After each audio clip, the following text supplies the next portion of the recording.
નમસ્કાર, સુપ્રભાત, good morning ગુજરાતમાં આપ સૌનું હાર્દિક સ્વાગત છે. હું છું તીર્થા અને મારી સાથે છે નમસ્તે, પાર્થ મધુકૃષ્ણ. તમને ગુડ મોર્નિંગ. અને આજે ગુડ મોર્નિંગ ગુજરાતમાં આપણી સાથે એક અદ્ભુત વ્યક્તિત્વ છે, પણ એનું બધું તીર્થા કહેશે. આજની આ સુંદર સવારે એક શેર યાદ આવે છે કે ઊભા છે તખ્તાના પીળા પ્રકાશે, ઢળી પણ પડ્યા તો અભિનય ગણાશે. આ શેર કહેવાના આજે બે કારણો છે. એક કે આજે છે 27મી માર્ચ એટલે કે વર્લ્ડ થિયેટર ડે. તો આ વર્લ્ડ થિયેટર ડેના દિવસે થિયેટર વિશેની અલગ અલગ વાતો, એનો મેજિકલ આસ્પેક્ટ, એના ટેકનિકલ આસ્પેક્ટ અને એનો જે ફેમ છે એ બધું આપણને આજે વાતોમાં જણાવશે આપણા આજના ગેસ્ટ અભિનય બેંકર, જેઓ જાણીતા કલાકાર છે. એ એક અભિનેતા છે, ડિરેક્ટર છે, અમારા ગુરુ પણ છે. કરેક્ટ. અમે એમની પાસે જ થિયેટરનું બધું શીખેલા છીએ, એટલે અમારા માટે તો બહુ અનેરો અવસર છે આજે. બિલકુલ. તો યસ તીર્થા. હા, તો સર તમારો આ થિયેટર જર્નીનો શરૂઆત કે પરિચય થિયેટરનો કેવી રીતે થયો? મારું થિયેટર સાથે છે ને બહુ એક્સિડેન્ટલ પરિચય થયેલો, એટલે હું આને એક બહુ જ સારો અકસ્માત ગણું છું. થિયેટર કારણ કે મારા પરિવારમાં કોઈ થિયેટર બેકગ્રાઉન્ડથી કે સિનેમાના બેકગ્રાઉન્ડથી કે સાહિત્યના બેકગ્રાઉન્ડથી પણ નથી, એટલે કોઈ એવો મોકો મળે કે આપણે થિયેટર તરફ ઝુકાવ આવે એવી શક્યતાઓ જ નહોતી દૂર દૂર સુધી.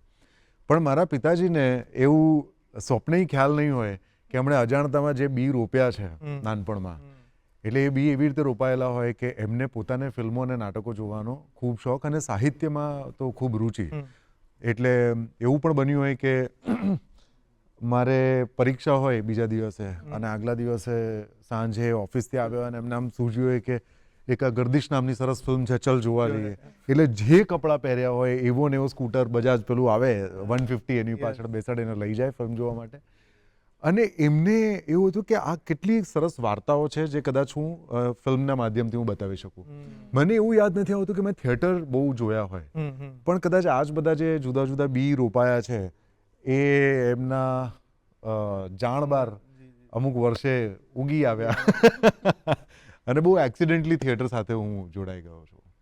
તો સર, સૌથી પહેલા આપ જેમ કીધું કે એક્સિડેન્ટલી આખી વસ્તુ ઊભી થઈ છે, પણ ફર્સ્ટ એમ ક્યારે એવી ઈચ્છા હતી કે યાર મારે આ કરવું છે, કે થિયેટરમાં પહેલું નાટક આપે જે કર્યું હોય? ઓકે, સો મને લાગે છે કે મોટા ભાગના લોકો જે છે ને એક્ટર્સ, બધા નથી કહેતો, મોટા ભાગના લોકો એ ક્યાંક ને ક્યાંક, ચાહે તમારા ટીચર્સની નકલ હોય કે તમારા ફેમિલીમાંથી કોઈકની નકલ હોય, એના જેવું ચાલવું, બોલવું, ઉઠવું, બેસવું, એ નકલોથી શરૂ થાય છે. પછી જેમ જેમ તમારું એક્સપોઝર ફિલ્મો તરફ જાય કે તો તમે એક્ટર્સની ક્યાંક ને ક્યાંક એની નકલ કરતા થાઓ છો. અને આ જ્યારે તમને બહુ જ નજીકનું આટલું જ વર્તુળ હોય જેમાં તમને અપ્રિસિએશન મળે, અરે બહુ જ સરસ કર્યું છે ત્યાં તો, એટલે તમને વધારે કોન્ફિડન્સ આવે. અને આવું એક્સિડન્ટની જે મેં વાત કરી, એ એક્સિડન્ટ મને કોલેજ કાળમાં થયો કે જ્યારે કોઈ યુથ ફેસ્ટિવલ હતું અને એમાં મારે પાર્ટિસિપેટ કરવું હતું ડ્રોઈંગ પેઇન્ટિંગમાં, અને I was good at it નાનપણથી. તો મને ના પાડી દેવામાં આવી કે તમે આ નહીં કરી શકો. કેમ? મને આવડે છે ને, તમને એવું હોય તો આપણે કરીને બતાવીએ, પછી તમે મેરિટ ઉપર જુઓ. તો કે ના, આપણા ત્યાં એક છોકરી છે, સિનિયર છે, જે દર વર્ષે પહેલો નંબર લઈને આવે. યાર આવું તો થોડી હોય, તો નવા લોકોને તમે મોકો કેવી રીતે આપશો?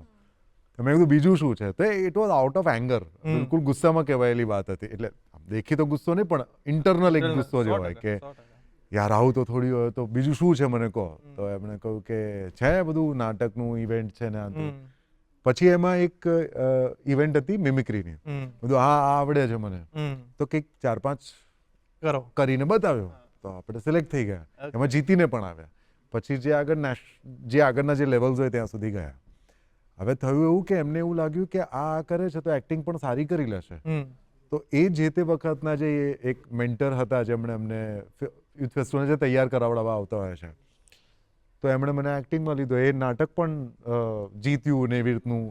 તો દરેક, મને લાગે છે કે દરેક નવા કલાકારની શરૂઆત છે આ પ્રકારના કોઈ કોમ્પિટિશન્સમાંથી ને ત્યાંથી જ એ લોકો ઉગતા હોય છે, ત્યાંથી જ એમની પ્રતિભા કે એમના ટેલેન્ટને નિખારવામાં આવે છે. અને પછી ત્યાંથી એક રિયલાઇઝેશન થાય છે કે હા યાર આ છે તો ઇન્ટરેસ્ટિંગ. તો હું થિયેટર સાથે જોડાયો તો એવી રીતે કે અહીંયા છે મજા આવે છે કે ના મજા તો છે, પણ અહીંયા લોકોનું ધ્યાન આપણી ઉપર આવી રહ્યું છે જે સ્કૂલમાં નહોતું, કારણ કે આપણે ભણવામાં એવા હોશિયાર નહોતા. એટલે આ જગ્યાએ કંઈક લોકોનું ધ્યાન ખેંચાઈ રહ્યું છે. Right, તો આ મજા આવે છે. તાળીઓ પડતી હોય, કોલેજમાં અટેન્ડન્સ બહુ ઓછી હોય, પણ તમે આ જગ્યાએ આવો એટલે એક અલગ આવ્યા છો એટલે તમને આખું કોલેજ જો બહુ જુદી રીતે જુએ છે, પ્રિન્સિપલ તમને અલગ રીતે. યાર આ તો ઇન્ટરેસ્ટિંગ છે. આવું 3 વર્ષ ચાલ્યું. થયું, કોલેજના 2 વર્ષ અને 1 વર્ષ આવી રીતે એમેચ્યોર પ્લેઝમાં. તો સર એ ખાલી મારે એક પૂછવું છે કે જે તમે કોઈ વ્યક્તિનું નામ બોલ્યા કે લેડી છે જે દર વર્ષે ફર્સ્ટ પ્રાઇઝ લઈને આવે, તો કઈ જાણીતું અત્યારનું છે કે ના, ના, ના. અત્યારે નથી એમાં? ઓકે. તો સર સૌમ્ય સર સાથે કઈ રીતે આખી વાત ઊભી થઈ અને વેલકમ જિંદગી?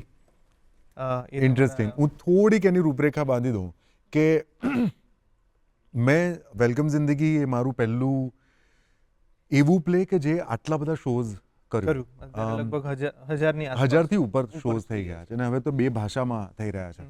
આ 16મી મે એના 15 વર્ષ પૂરા થશે. જી. એટલે this is an incredible play for me in my life, કે જે આટલા વર્ષોથી ચાલી રહ્યું છે. અને બહુ ગજબ વાત એ છે કે અમે 3 જ એક્ટર્સ 15 વર્ષ પહેલા પણ એ જ હતા અને 15 વર્ષ પછી પણ એ જ કાસ્ટિંગ સાથે આ પ્લે થઈ રહ્યો છે. હવે સૌમ્ય જોશીનું નામ સાંભળેલું હતું એ વખતે. આ મને લાગે છે કે 2009ની વાત છે. એટલે આ મારી અજ્ઞાનતા કહેવાય, કારણ કે એ તો વર્ષોથી કામ કરે છે. પણ અજ્ઞાનતા એ રીતે કે મેં એમનું ખાલી નામ સાંભળ્યું હતું, એમનું કામ ક્યારે મેં જોયું નહોતું. એમનો વિંગ્સ કરીને એક ફેસ્ટિવલ શરૂ થયો હતો ત્યારે આઈ વોઝ નોટ અવેર કે મારે આ થિયેટરમાં કામ કરવું છે, કે મને એની તરફ કોઈ ઝુકાવ હોય એવું. એ બધી વસ્તુઓ બની મારા જીવનમાં 2005-06ની આસપાસમાં. અને પછી તો પ્રોફેશનલ પરિચયમાં આવતા તમને જે વર્ષો લાગે. મીનવાઇલ મારું ભણવાનું મેં થિયેટરની અંદર શરૂ કરી દીધું હતું. અને જ્યારે સૌમ્ય સરને મળ્યો ત્યારે મારું ભણવાનું ડ્રામાની ડિગ્રી છે એ કમ્પ્લીટ થઈ ગઈ હતી. ઓકે. ત્યાં સુધી હજી મેં ખાલી એમનું નામ સાંભળ્યું હતું. એમને મળ્યો નહોતો ક્યારે. એમને એક પણ નાટકો જોયા પણ નહોતા અને વાંચ્યા પણ નહોતા. અને નહીં કે એ કવિ છે એ પણ મને નહોતી ખબર. અને આને હું એક બહુ જ સારું પાસું ગણું છું આને. એટલા માટે કારણ કે જ્યારે હું એમને મળ્યો તો એ પણ મને નહોતા ઓળખતા, ઓફકોર્સ, કારણ કે હું તો સાવ નવો હતો એમાં. મને મળ્યા અને એમણે કહ્યું કે આ એક પ્રકારનું પ્લે છે. પણ પછી મને એવી ખબર હતી કે એમનું ફીડ ઇન થિયેટર ચાલતું હતું એ વખતે, અને એમાં આઈ થિંક 150થી વધારે એક્ટર્સનું લાંબુ લિસ્ટ હતું કે આટલા લોકોની ટીમ છે. તો માય ફર્સ્ટ ક્વેશ્ચન વોઝ કે સર આટલા બધા લોકો છે તો તમે ત્યાંથી કેમ કોઈને કાસ્ટ નથી કરી રહ્યા? તો એમના માટે પણ એમણે બહુ ઇન્ટરેસ્ટિંગ જવાબ આપ્યો હતો કે આ બધા જ લોકો છે ને મારી પાસે તૈયાર થયેલા છે. એટલે ક્યાંક ને ક્યાંક એક પેટર્ન, એક સ્કૂલ જે છે that I also want to try કે બીજા એક્ટર્સની સાથે પણ આપણે, અને એવી રીતે એ જોડાવાનું થયું. હવે મજાની વાત શું છે કે વેલકમ જિંદગી જો તમે જોયું હોય તો એમાં એક MBA થયેલો, તાજો MBA થયેલો છોકરો છે. એટલે ડિસન્ટ છે. હવે MBA તમને દેખાય કે આમ ચશ્મા હોય, સારા સુસભ્ય વાળ હોય, આમ સરસ ચોખ્ખો પ્રમાણમાં જે અત્યારે સેજ દેખાવ છું એવા. જ્યારે એમને મળ્યો ત્યારે મારા આટલા લાંબા વાળ અને વ્યવસ્થિત લાંબી દાઢી અને 2-3 બટન ખુલ્લા, અને એવો હતો નહીં હું સ્વભાવે, પણ કેરલેસ હોય. કારણ કે જે કોલેજમાં ભણતા હતા ત્યાં કોઈને ઇમ્પ્રેસ કરવાનું કે કોઈ તમારો લવનો ઇન્ટરેસ્ટ હોય એને ઇમ્પ્રેસ કરવા માટે તમે સજી ધજી એવું પણ કશું જ નહોતું. એવો કોઈ માહોલ જ નહોતો. એટલે એવી જ પરિસ્થિતિમાં મળ્યા અને ચા પીતા પીતા વાત થઈ. પછી એમણે નરેશન આપ્યું કે આ કેરેક્ટર છે. એટલે આઈ વોઝ સરપ્રાઇઝ કે આમાં હું ક્યાં સેટ થાઉં છું. But it was his confidence. I think જે અત્યારે પણ આપણે, અત્યારે નહીં વર્ષોથી જે આપણે જોઈએ છીએ કે જ્યારે તમને કોઈક એક પર્ટિક્યુલર રોલમાં જોયા હોય, ખાસ કરીને ફિલ્મોમાં અને નાટકોમાં પણ મહદઅંશે છે, તો તમને સતત એવા જ પ્રકારના રોલ્સ ઓફર થાય. કે તમે પોલીસ ઓફિસર કર્યું છે તો તમને સતત પોલીસ, તમે કોઈ ક્રિમિનલ કર્યું છે તો ક્રિમિનલ, તમે ભાઈ બન્યા છો કે ભાઈબંધ બન્યા છો તો આવનારા 10 વર્ષ સુધી તમે ભાઈબંધ જ છો. સ્ટીરિયોટિપિકલ.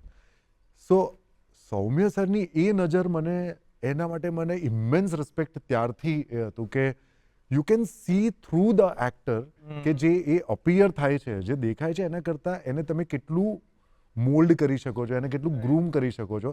And you can look in to the actors skills, એનું ટેલેન્ટ એની ઉપર તમે જુઓ. બાકી તો બધું આહાર્ય છે જેને આપણે બદલી શકીએ છીએ.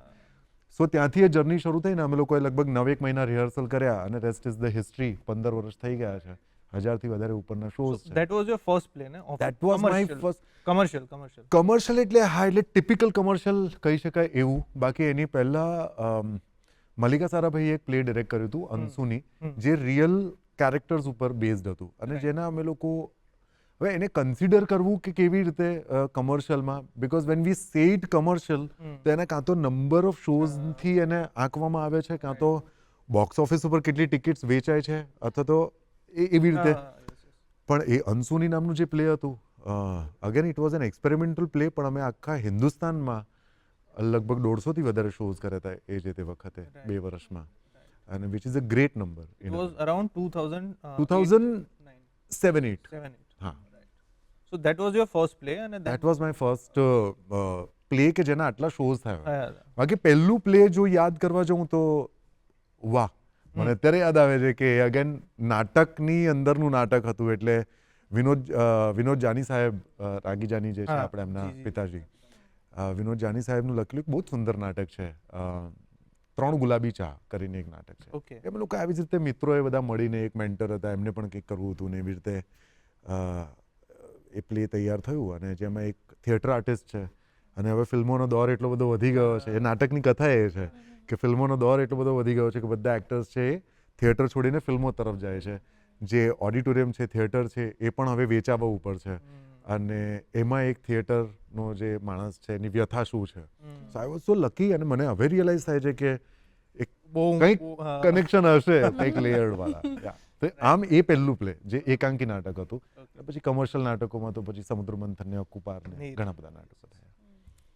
તો આટલા બધા નાટકોમાં કોઈ એવું સ્પેસિફિક મોમેન્ટ છે અથવા એવો કોઈ પ્રસંગ છે કે જે તમને બહુ જ કનેક્ટ થયો, ત્યારે તમને લાગ્યું હોય, કાં તો પરફોર્મ કરતા, કાં તો ટેકનિકલ એસ્પેક્ટમાં ડિરેક્ટર હો, ત્યારે ગમે તે, પણ van a performance truly came to life, કે જે ત્યારે તમને ખબર પડી કે ભાઈ હવે તો આ જ કરવું છે આખી જિંદગી? એ હા, અગેન ધેટ વોઝ અંશુની. મેં જે કહ્યું એ રીતે કે અંશુની જે છે એ એક આઈએએસ ઓફિસર હતા એ વખતે એક્ટિવ, અને હર્ષ મંદર એમનું નામ. અને એમણે હિન્દુસ્તાનમાં અલગ અલગ જગ્યાએ પોસ્ટિંગ થયું હોય, ત્યાં આગળ રહીને એમણે જે જોયું એ ઓબ્ઝર્વ કરેલું એમણે વાર્તાઓના રૂપમાં લખ્યું. ઓકે. અને એમના કેરેક્ટર્સ જે છે એ પણ સાચા હતા. અને અમે લોકો 5 લીડ કેરેક્ટર્સ કહી શકાય, એટલે 5 વાર્તાઓ હતી. એમાંથી એક વાર્તા હતી જેનો પ્રોટેગનિસ્ટ હું હતો. એ કેરેક્ટરનું નામ હતું આનંદ. ઓકે. અને અમે લોકો જ્યારે જુદા જુદા શહેરોમાં પરફોર્મ કરતા હતા, તો બેંગ્લોરમાં જ્યારે એક પરફોર્મન્સ આવ્યું અમારું, ત્યારે મને એવી ખબર પડી પરફોર્મન્સના જસ્ટ પહેલા ગ્રીન રૂમમાં કે જે કેરેક્ટર હું કરી રહ્યો છું એ આજે ઓડિયન્સમાં બેસવાનું છે.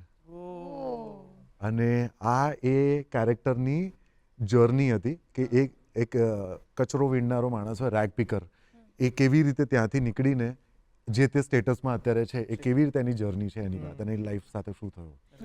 જો અત્યારે બોલતા મને ગૂઝબમ્સ આવે છે કે યાર ધેટ વોઝ ધ મોમેન્ટ મેં કીધું યાર how much responsible you are as an actor. બાકી અત્યાર સુધી આપણે એવું હતું કે લોકોની ચાહના, તાળીઓ, પ્રેમ, સરાહના આ મળી રહ્યું છે એના માટે કરીએ છીએ. That was the time when I decided કે આ તો ભણવું જોઈએ, આ શીખવું જોઈએ.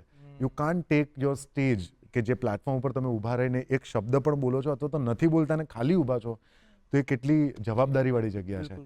એ વખતે શો પત્યા પછી એમને હું મળ્યો, આ ભાઈને. એ વખતે તો ઘણી એમની ઉંમર હતી, અને એમની સાથે બહુ ઇમોશનલ મોમેન્ટ હતી.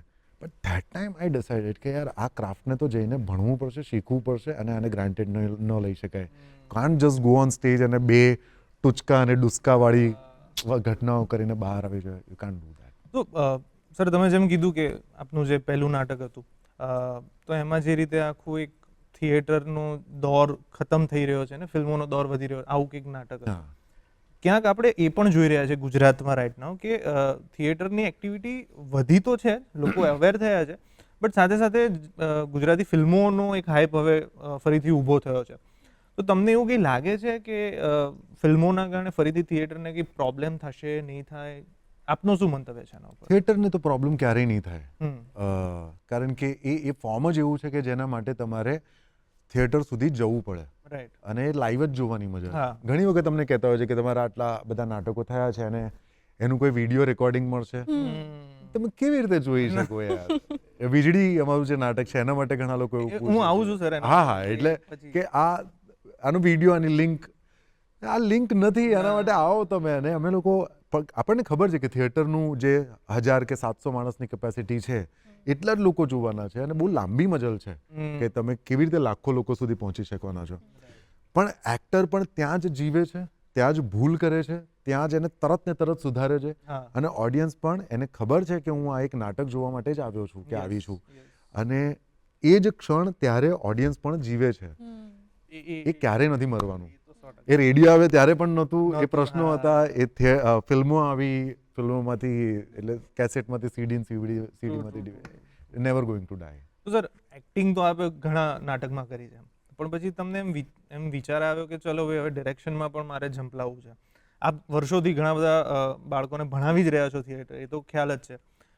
બટ જે વીજળી નાટક આખું આવ્યું એમાં સૌથી પહેલા તો તમને સલામ છે કે કેવા કેવા માથાઓને તમે ભેગા કર્યા કે એક બાજુ આદિત્ય ગઢવી હોય, એક બાજુ મયુર હોય, ઉપરથી ભાર્ગવ સર હોય, તો આ બધાની આટલું આખું એક ઊભું કર્યું ક્રાફ્ટ અને વીજળી જેવું આપણું ગુજરાતી સાહિત્યનું એક અમૂલ્ય કાવ્ય, એને કઈ રીતે આખું જીવ, એ શું પ્રોસેસ રહી, શું કઈ રીતે આખી વાત થઈ? જો એવું નહોતું કે માથાઓ ભેગા કરીને નાટક કરવું, એ બહુ ઓર્ગેનિક પ્રોસેસ છે કે તમે નાટક કરવા માંગો છો. એ નાટક મારે 2013માં કરવું હતું. ઓકે. પણ સમહાઉ ઇન્ફ્રાસ્ટ્રક્ચર કહો કે ટેકનિકેલિટીઝ કહો કે પછી ફંડ્સ કહો, એ ન થયું. અને હું સારું જ માનું છું હવે કે એ સારું થયું, એ વખતે ન થયું. અને પછી સીધું 2023માં થયું, એટલે ઓલમોસ્ટ 10 વર્ષ પછી. પણ એ નાટક ક્યાંક ને ક્યાંક મારી અંદર સતત રહ્યું. અને પછી જ્યારે ઉગવાનું હતું તો ત્યારે નાટક જાતે જ બહાર આવ્યું કે મારે થવું છે હવે તો કરીએ. તો થયું એવું કે એ નાટક મ્યુઝિકલ કરવો એનો પણ એક વિચાર હતો. થયું એવું કે નાટકની કથા આપણી પાસે છે, શ્રી ગુણવંતરાય આચાર્યની નવલકથા છે, એનો જ આપણે આધાર લીધો. મેં રામ મોરીને આપ્યું કે યાર આના મને નાટક સ્વરૂપે મને લખી આપો. ત્યારે કાસ્ટિંગ નહોતું હજી તૈયાર થયેલું. તો રામે નાટક લખ્યું. રામનું પહેલું નાટક છે ફૂલ લેન્થ. એને એની પહેલા ક્યારેય નાટક નથી લખ્યું. ટૂંકી વાર્તાઓ, નવલકથા કે ફિલ્મ્સ લખી છે. તો રામે નાટક લખ્યું અને જ્યાં જ્યાં ખૂટતું હતું કે ડ્રામેટિક જે આર્ક આવવા જોઈએ કે નાટકની સ્ટ્રક્ચરમાં, એમાં સાથે રહીને મેં હેલ્પ કરીને એવી રીતે અમે લોકોએ સાથે મળીને જ એને ઊભું કર્યું. એ લખાઈ ગયા પછી અમે લોકોએ કાસ્ટિંગની પ્રોસેસ શરૂ કરી કે જેમાં બેસિક રિક્વાયરમેન્ટ હતી કે એક્ટર્સને ગાતા આવડવું જોઈએ, નૃત્ય કરતા આવડવું જોઈએ અને એક્ટિંગ તો બાય ડિફોલ્ટ છે. પણ એક્ટિંગ આખી પાછી હશે ને તો આપણે રિહર્સલ કરીને એ હું કરાવડાવી લઈશ, કારણ કે આ ટ્રેન કરતા આવ્યા છે આપણે, તો એ થઈ જશે. તો એ પ્રોસેસ થઈ અને એક જ કાસ્ટિંગ મારા માટે નક્કી હતું, એ હતું માઇકલ. કારણ કે માઇકલને હવે આ બધી થોડી પ્રોમિસીસ વાળી વાત છે કે એને મેં 2012માં એ વખતે પ્રોમિસ કરી હતી કે આ કરશું તો ખરી આપણે, અને હી વોઝ ધેર. અને બીજા પણ લોકો હતા કે જે લોકો પ્લેમાં હોવાના હતા, પણ કારણ કે નાટકની રિક્વાયરમેન્ટ બદલાઈ ગાવાની અને નૃત્યની, એટલે ઘણા બધા લોકો એમાંથી એલિમિનેટ થઈ ગયા અને નવા લોકો જોડાયા. આનું મ્યુઝિકલમાં કન્વર્ટ કરવું અને કયા પ્રકારના ગીતો કે ફોક કેવી રીતે આવશે, એનું પણ એક મેજર ઇન્સ્પિરેશન હતું હાર્દિક દવે. અને હાર્દિક દવેની શબદ અને એના બેઠકો જે છે અમે લોકોએ, અને is a very good friend, તો અમે લોકોએ સતત એ કરતા હતા અને એણે સતત એ પ્રકારના ગીતો શેર કર્યા, મ્યુઝિક શેર કર્યું. અને મેં કહ્યું કે હાર્દિક, યુ ડિઝાઇન ધ મ્યુઝિક અને યુ કમ્પોઝ. ફોક હોય તો એને રીઅરેન્જ કરીએ કે કંઈક રીતે. તો હાર્દિક અને પછી લેટર ઓન ભાર્ગવભાઈ જોડાયા, ભાર્ગવ પુરોહિત, અને હાર્દિક અને ભાર્ગવે ભેગા મળીને પછી આખું મ્યુઝિક કમ્પોઝ થયું. ઓરિજિનલ ગીતો લખાયા ઘણા બધા ફોક છે, ફોકને રિવાઇવ કર્યા અથવા તો એને રીઅરેન્જ કર્યા, અને બધું લાઈવ ગવાય છે સ્ટેજ પર. 100%. એક પોઈન્ટ એવો પણ આવ્યો કે યાર ખાલી લાઈવ બધું ઇફેક્ટ તો આની અંદર લઈ નહીં શકાય. તો પછી મેહુલ સુરતીને કહ્યું, તો એમણે 48 કલાકમાં એઝ યુઝ્યુઅલ જે નાટક માટે એમનું પેશન છે એવી રીતે 48 કલાકમાં BGM તૈયાર કરીને અમે લોકોએ, મને લાગે છે કે 18 કલાક કે 14 કલાક કામ કરીને એમણે રેડી કરી દીધું. આદિત્યનું એવું થયું કે he was part of my theatre workshop કે યાર મારે આ કળા છે, મારે સમજવી છે, તો હું આવી શકું, આવો. તો એવી રીતે જોડાયા અને મારા પણ ધ્યાનમાંથી નીકળી ગયું હતું ડ્યુરિંગ ધ વર્કશોપ કે હી ઇઝ અ સિંગર અને apart from that he is a established singer એવું. So this is before Gotilo હે ને. તો પછી મેં કીધું યાર એક છે રોલ અને આમાં નેરેશનનો પણ પાર્ટ છે જેને ચારણી વેમાં પણ કહી શકાય છે. તો ઇફ યુ આર ઇન્ટરેસ્ટેડ તો કે સાહેબ એના માટે તો આ વર્કશોપમાં પણ કે આ કરવું છે અને એમાં જો મોકો મળતો હોય તો કરીએ. એવી રીતે પછી આદિત્યને જોડાવાનું થયું. Is a very dam good, very dam disciplined artist અને સમયસર આવી સમયસર રિહર્સલ કરવું, એટલી જ શિદ્દતથી હાજર રહીને વેરી ગુડ આર્ટિસ્ટ. મને સર યાદ છે 23માં જ્યારે ફર્સ્ટ આપણો શો થયો ત્યારે હું ત્યાં બહાર જ હતો અને મને બિકોઝ હું થોડો લેટ હતો, કેટલું 5 મિનિટ લેટ હતો, મને એન્ટ્રી ન મળી ફર્સ્ટ શોમાં અભિવ્યક્તિમાં જ્યારે ફર્સ્ટ જે એડિશન હતું ત્યારે. અને અમે લોકો બહાર ઊભા રહીને એટલી બધી ચીચિયારીઓ સાંભળીને અને ઓફકોર્સ સાંભળતા હતા બહારથી, બટ ધેન પછી એમ થયું કે અરે કેમ રહી ગયું ફર્સ્ટ ટાઈમ, ફોમો રહી ગયો ફર્સ્ટ ટાઈમ. તો ધેન સેકન્ડ ટાઈમ તો અટેન્ડ કરી લીધું. બટ દેટ વોઝ મને હજી યાદ છે કે વીજળી વખતે હું રહી ગયો હતો બહાર. પણ એની હાઈપ હતી. નાટકની પ્રોસેસ પણ એ જ છે ને કે તમે પહેલો જે શો હતો એની અંદર પ્રોજેક્શન અમે લોકો યુઝ નહોતું કર્યું અને નાટકની મજા પણ એ જ છે કે તમે ઇવોલ્વ થતા જાઓ છો નાટકની સાથે, કેરેક્ટર્સની સમજ ઇવોલ્વ થતી જાય છે, પ્રોજેક્શન અંદર એડ થયા, અમુક ગીતો હટ્યા, નવા એડ થયા. એ પછી અત્યારે જે શેપ પામેલું છે એ બહુ સુંદર શેપમાં છે નાટક. બિલકુલ. તો આપણે અભિનય સર જોડે રંગભૂમિની, અભિનયની બીજી ઘણી બધી વાતો ચાલુ રાખશું, પણ અત્યારે સમય થઈ ગયો છે એક વિરામનો. તો દર્શક મિત્રો, ફરી મળીએ એક વિરામ બાદ ગુડ મોર્નિંગ ગુજરાતમાં.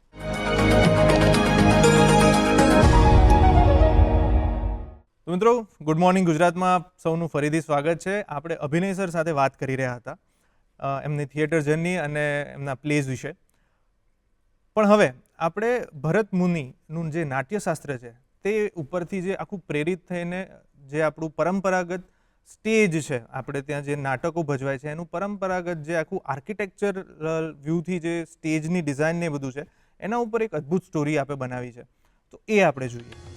આમ ગણાય છે કે 4500 વર્ષ પહેલા પહેલી રંગભૂમિ ગુજરાતમાં ધોળાવીરામાં હતી. ધોળાવીરાનું જ્યારે એક્સકેવેશન થયું અને આખી સિવિલાઇઝેશન આખું આપણને મળ્યું છે, એ સિવિલાઇઝેશનમાં એક પરફોર્મન્સ સ્પેસ મળ્યો. એક કેવો એક લાંબો પટ્ટો છે, લગભગ 200 ફૂટ લંબાઈ ને પહોળાઈવાળો એક પટ્ટો છે. એટલે એક ચાડી ફૂકે છે કે theatre existed even then 4500 years ago. આમ તો હ્યુમેનિટીને ચાલ્યું જ નથી થિયેટર વગર. આ સિવાય સ્વર્ગસ્થ હસમુખભાઈ બારાડીના રિસર્ચ મુજબ ગુજરાતમાંથી ગુફા થિયેટરના પણ અવશેષો મળેલા છે. આ ઉપરાંત ભારતના પોતાના કહી શકાય તેવા થિયેટર સ્ટ્રક્ચર્સ પણ નાટ્યશાસ્ત્રમાં ઉલ્લેખાયેલા છે. મારા ગુરુ ગોવર્ધન પાંચાલ જે NSDના પ્રોફેસર પણ હતા થિયેટર આર્કિટેક્ચરના, અને મેં એમને થિયેટર આર્કિટેક્ચરના અભ્યાસ દરમિયાન મારા પણ મેં થીસીસમાં ગાઈડ તરીકે રાખેલા. એમની સાથે ખૂબ ચર્ચા થતી કે આપણે આયાત કર્યા છે એમ્ફી થિયેટર અને પ્રોસિનિયમ થિયેટર, પણ મૂળે જેમ મેં ધોળાવીરાની વાત કરી તે મૂળે સંસ્કૃત નાટકનો ઉદ્ભવ આપણે ત્યાં થયો. સંસ્કૃત નાટક ના કહીએ તો પણ એને ક્લાસિકલ થિયેટર ટ્રેડિશન કહીએ. ભારતીય ક્લાસિકલ નાટકના મૂળમાં રહેલ છે ભરત મુનિ રચિત નાટ્યશાસ્ત્ર. અભિનયના અલગ અલગ આયામોની સાથોસાથ થિયેટર કેવું હોય છે તેનો પણ ઉલ્લેખ નાટ્યશાસ્ત્રમાં જોવા મળે છે. નટઘર કેવું હોય, અને એમાં 3 પ્રકારના નટઘર વર્ણવેલા છે. એક તો છે ટ્રાયંગ્યુલર થિયેટર, એક છે સ્ક્વેર થિયેટર અને એક છે રેક્ટેન્ગ્યુલર થિયેટર. ટ્રાયંગ્યુલર અને સ્ક્વેર ફોર્મ ઓફ થિયેટરમાં પણ પરફોર્મન્સ થતા હતા, પણ વધારે એક પાત્ર, કદાચ 2 પાત્ર, કારણ કે નાના ફોર્મ્સ હતા. અને જેમ કે ટ્રાયંગલમાં આ ભાગે એક્ટર સ્પેસ હતી અને આ ભાગ ઓડિયન્સ સ્પેસ હતી, એવી રીતે વર્ણન થયું છે. સ્ક્વેર તમે જુઓ, ઇટ્સ મોર લાઈક ધીસ, એમાં હાફ ડિવિઝન હતું અને તમને રેક્ટેન્ગ્યુલર થિયેટર ફોર્મમાં એક બાજુ એક્ટર હતા, એક બાજુ ઓડિયન્સ હતા. પણ નાના નાટકો અને ઓછા પાત્રના નાટકો એમાં ભજવાતા, મોર કોમ્પેક્ટ. લંબચોરસ થિયેટર છે. અગેન જ્યોમેટ્રીની વાત કરીએ એવી રીતે 2 ચોરસને ભેગા કરીને એક લંબચોરસ બને છે. એક્ટરનો ચોરસ પણ 2માં વિભાજિત છે, નેપથ્ય અને ફ્રન્ટ ઓફ સ્ટેજ. ફ્રન્ટ છે, જે સ્ટેજનો ભાગ જે ઓડિયન્સને ફેસ કરે છે, એના 3 ડિવિઝન્સ છે.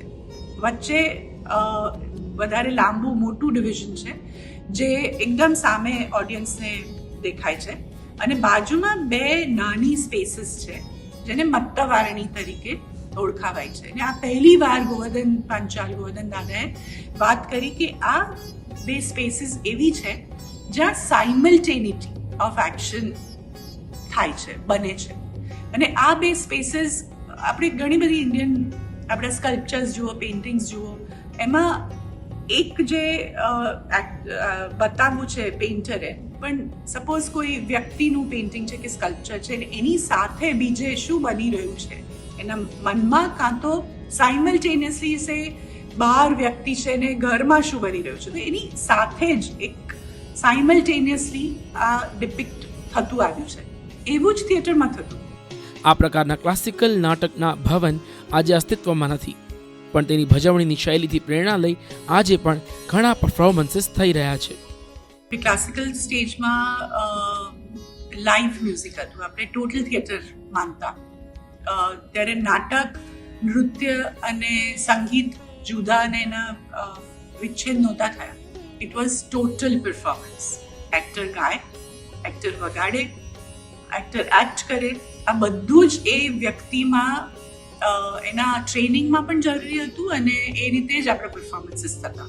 એટલે ઇવન આર્કિટેક્ચરમાં પણ તમે જોશો કે આપણે ઓર્કેસ્ટ્રા કહીએ એટલે મ્યુઝિશિયન્સ બેસવાની જગ્યા એ ડિફાઇન્ડ છે, એને મંડપ આપેલો છે, એને વધારે, અને એ એક્ટરની પાછળ બેસે. અત્યારે જે પણ નવા પ્રયોગો થાય છે એ ખાસ્સા એક્ટર ગાઈ શકે, વાત કરી શકે, વાચિકમ એનું સબળું હોય એવી રીતે નવું કામ થઈ રહ્યું છે. વચ્ચેનો ગાળો આવી ગયો જ્યારે આપણે વધારે પ્રભાવિત હતા પરદેશી થિયેટરથી, ને પ્રોસિડિયમ પર બહુ જાગજમાળ કામ ને એવું થયું. જવનિકા જેને કહે છે, એક કર્ટન લઈને જ્યારે નવું કેરેક્ટર એન્ટર થાય ત્યારે એક પડદાની પાછળ કેરેક્ટર આવે અને પછી પડદો લોઅર થઈ જાય અથવા નીકળી જાય, અને ત્યારે કેરેક્ટર રિવીલ થાય કે આ કોણ છે. આ એલિમેન્ટ પણ ઘણા બધા મોડર્ન પ્રોડક્શન્સમાં અને ફોક પ્રોડક્શનમાં પણ જળવાઈ રહ્યું છે. દેવ મારા થૈયા થઈ તા થઈ તા થા તા તા.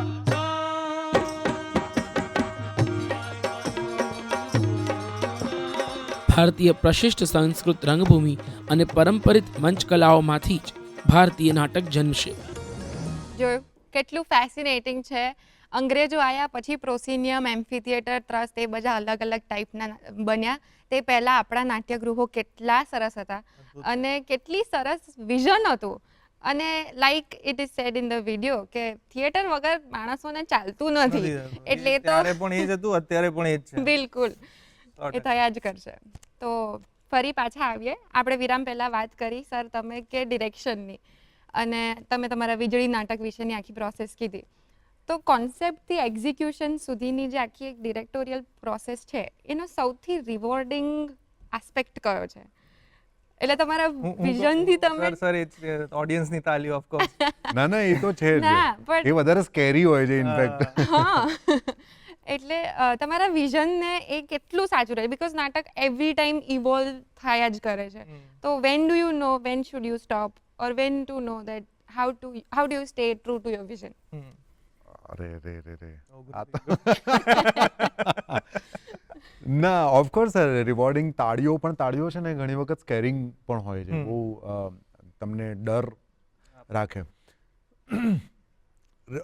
મને લાગે છે કે રિહર્સલ પ્રોસેસ જે છે ને, એ રિહર્સલ દરમિયાન જ્યારે તમે પ્રેક્ટિસ કરતા હો છો, કોઈ એક સીન છે એ વર્ક નથી કરતો, પછી એની પર તમે સતત કામ કરો છો અને વર્ક કરી રહ્યો છે, એ આખી જે રિહર્સલ પ્રોસેસ છે એ મને લાગે છે કે એમાંથી જેટલું કારણ કે એ તો એક વખત બની ગયા પછી તો તમારે પડદો ખુલે, શો પતે, પડદો બંધ થયો, પણ એ રિહર્સલ દરમિયાન જે તમે પોતાની જાતને ઇવોલ્વ કરો છો, તમારી પોતાની જાતને એક નવા સ્વરૂપે તમે જુઓ છો. એટલે એક વર્ડ છે મેટામોર્ફોસિસ. એ વર્ડ એ આમ બહુ લિટરલ ફોર્મમાં આપણે નથી જોતા, પણ ઇન્ટરનલી આંતરિક રીતે તમારી અંદર ખૂબ બધા ચેન્જીસ આવે છે એ રિહર્સલ પ્રોસેસના દરમિયાનમાં.